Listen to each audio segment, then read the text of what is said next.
Good afternoon, fellow entrepreneurs. My name is Cesar Redondo. I'm from Michigan. I own the Outbound Group Logistics. Today we're going to talk about my Clusterfug, and I'm going to use my company as an example because it's the way I acquired it through a Clusterfug. So I know it's separated in three portions: the illusions, the impatience, and the incompetence. And bear with me because I will be reading some of my notes as I speak. So we're going to talk about the illusion. The owner and the team were asked to bid on a lane from Kentucky. We had done this lane before, or they had done this lane before here in Michigan, but this time they were asked to bid one for Kentucky. And of course, the only owners were only looking at the opportunity to increase sales. And of course, the bragging rights of working with a tier one automotive supplier and directly delivering finished material to one of the assembly lines of the big three. So again, the illusion was the sales, increasing sales, and bragging rights. Now we're going to talk about impatience. Owners and management didn't do their due diligence to properly quote.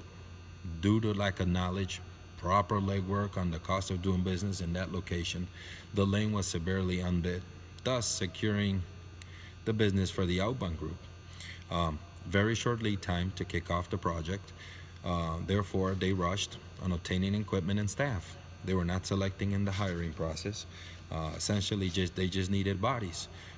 Took what came along, even though they would have never passed the hiring process right here in Michigan. Management did not learn the culture of the area and how the work ethics differ from Michigan. So that's for impatience. We're going to talk about now about the incompetence. Incompetence in the decision makers and those in charge of getting this program going.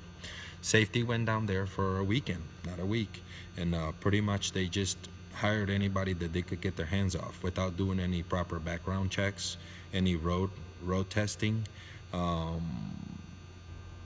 Just wanted to get his part done and come back home. Put bodies on trucks, pretty much at the end.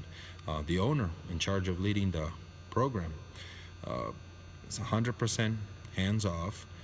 He showed up whenever he wanted on site, and while on site, he was more concerned of what am I gonna eat, what game am I gonna play on my phone, and when can I come back home.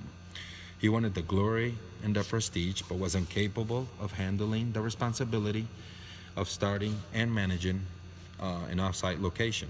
Epic failure. Had he had established expectations from the beginning, the lane would have run smoother. Because he was totally incompetent, pretty much the inmates ran the jail instead of being the opposite. Time went by. The two clowns in charge of running the satellite program operations, they left the company, leaving the one person, the controller, who all this time stood up against the program, in charge.